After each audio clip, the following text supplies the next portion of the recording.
Hi, it's Steve and Joe from Freshagenda, and Steve, we're back with another look at the latest GDT event, the 5th consecutive fall. A bit of a look at some trade developments, bits and pieces, and of course chart of the week. Okay, so let's hook into this event. The 5th drift, your words, drift in succession.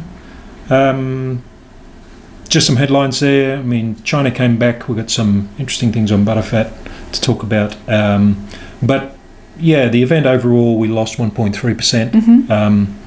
There's a bit of a drift in Northern Hemisphere pricing we've seen before this, and in New Zealand pricing. So it continued that vibe. But AMF was the only product that really made an upward movement. Cheddar was a bit mixed. But as you can see, powders and butter continue to slide as well. So that 5th drift, we've really only just lost a little bit. We've lost 3% in 5 events. So we're not talking anything catastrophic. No. And we're still relatively elevated when we look at that long-term history of GDT. China came back. They really didn't go anywhere, but the percentage participation was back above 70% in both cases, skim and whole milk powder. So there would be some people reassured by that out there, thinking they'd gone away for a while. So it was a strong June event in that sense. We saw some interesting moves in butterfat. Yeah. So we've seen the AMF premium because butter has slid further and AMF put on a small improvement. So it's taken us to the highest AMF premium, which doesn't tend to last very long, for more than 80 events. Yeah. As you can see on that chart there. But the AMF doing its best impression of a downward dog, if we talk about bit of a yoga joke. Yeah. So weakening going forward. So that might portend for where we're going to end up. Yeah. And in butter, look, I struggled to find interesting stuff out of this event, but when I saw how flat that curve was going forward, there's only $15 spread between prices.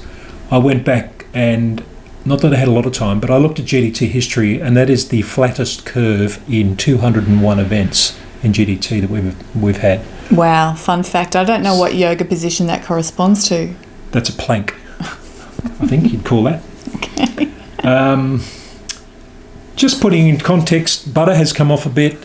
Would it go further? It may be nearly at the bottom, but just to remind where the yuan equivalent price is for Chinese, and we've come back a fair way. Yeah. So it's still up there though. It's certainly, as you say, not a collapse. No. By any means. But it's about middle of the road in their history, and in recent history, it's probably looking like a bit of value again. Absolutely. Depending on their stock situation. Yeah. So that's probably a wrap on GDT. So we just what we saw overnight is this big news about the Joe Biden and a couple of European leaders agreeing to stall action on the aircraft dispute. So they haven't solved the dispute; they've simply parked it and parked it for a number of years, and they will work out the difference. But they've called off the tariffs. Yeah, it's part of, obviously, the G7 Plus got together over the weekend, and it's part of a move towards getting back to international based rules, trading and other issues, NATO, all that sort of stuff. So fairly symbolic gesture, but we've seen subsequent to that there might be a few new flare-ups specific for dairy, just in terms of inspections and record keeping for some dairy exporters. So these trade issues are always just below the surface, aren't they? Yeah, that's true. That's flared up a bit of angst in the US. It has. But interesting to look back at the impact of that aircraft dispute over the journey, because it came into effect. Those mutual tariffs came into effect middle to late 2019. Early Q4 19, it was. So we could see there a bit of a fall for a while in cheese until things came back, and in butterfat trade, I'm not sure they noticed. No. That's how good the Irish butter is. That's right. Yeah. Irresistible. Despite you can see that trending up a bit, despite the US prices being a lot lower than European. So must be good stuff. Joe, this is something that you are really quite interested in. What's your take on this big deal that's been called overnight? Well, there was always going to be an announcement, just given, ScoMo, as our Prime Minister likes to be called, was in the neighbourhood. There was going to be a photo opportunity. So this deal has been agreed. There's very scant detail, but it looks like there's going to be a very long tariff window for the tariffs for ag goods to be wound down over 15 years, just to allay fears of UK farmers, obviously. Some of the visa conditions with UK backpackers that had to do a bit of work in the regions to extend their visa, that's going away. So that's causing a little bit of angst for our farmers. Perhaps not dairy farmers so much. A lot of the horticultural sector relies on that backpacker labour. Not that it's an issue here. There will be a little bit of dairy labour. Affected by a little bit, but the government's scrambling to put in place some other seasonal worker arrangements to deal with that. But a lovely photo, ScoMo, and I guess on the basis of that nickname, it would be Bojo, sealing the deal with baked goods. I did say that the deal seemed a little bit half-baked, so that seemed highly appropriate, but it's probably just that it's a little bit underdone in detail. So that could be the estimate of the trade that's going to be done in the first year of that, because what's in those baskets is probably about the amount that will get into those rules. So that's it right there. You've seen it. Yeah, they get Tim Tams and we get penguins. I'm not sure about that. Right. Thanks for that. That's good. Look, a bit more from the US here that also came out yesterday, which is quite interesting. It's retail sales. So they always put out detailed data, and then there's an advanced set of data on the next month. So we've in the middle of June, we've got April in detail and May as advanced. So quite a swing around underway, and you can see just the limited food service, which is their name for fast food or QSR. Quick sit down or casual dining, really strong. Over 2019 as well, which is good. So everyone's busted out. Groceries come off, as you'd expect, but it's still quite strong against 2019 as well. Sure. So just lost that March peak. It'll be interesting to see where that goes. Yeah. But the full service dining has got a bit to go. It's just risen above the line.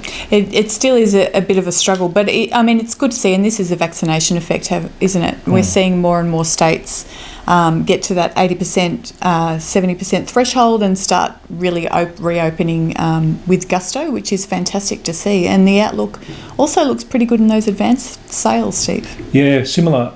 We think the split will be interesting to see how much of that dining out moved across to full service. So that'll be the only interesting thing there. But groceries probably going to be groceries going to be a little bit better too, because it actually rose. So it's going to remain strong. Yeah. So. Not that that's working in the cheese market just yet. Not yet, but encouraging signs anyway for the US market. And chart of the week. So we'll stay with trade. This is back in the UK. Yeah, this is also interesting data that came out early this morning. So we've been on the job here. So this is an update on the. We don't quite have the full picture for the EU 27 yet, but we do have the UK both ways. So the latest data shows that trade is still struggling to get going. That is trade. This is trade into the UK. The orange bars are UK imports from the EU. The blue is the export volume, which mostly goes to the EU as well. So the high costs of trade are really flooring that. And I guess the slowdown in food service in the UK, which in these numbers won't have reopened, we still see that struggling. But it's good to look back 6 months. While everyone will report the year-to-date stuff, 6 months is really the relevant thing, because you had that big build-up late. That's right, just before implementation, a bit of front-loading of shipments, wasn't there? So cheese is still down 6% year on year by that score. Butter's still well off though, and the UK's dealing with its own butter. I guess it's consuming more of its own. We think that's a trend that's likely to stay there. But cheese is still well off. So that may come back with a bit more pull from food service, where or the upper part of the market in dining out, which is where most of that cheese goes. So it's not too bad. It's not too bad, but it certainly shows that they're is a bit of Brexit adjustment still to come, and it's not quite back to normal. That's for sure. It might never be. And if you read the news out of the UK, the costs that they're facing now, which are pretty locked in now, there's a lot more cost involved. Yeah, up to $200 a tonne, €200 a tonne in some quotes as to what it's costing to move products. So that's compared to, and that's about double what it was. Yeah. So that's significant, isn't it? All right. Well, that's a good wrap. Thank you for watching. We will be back next week. I don't know where I was going with that. I don't know either. Okay. Thank you. Bye for now.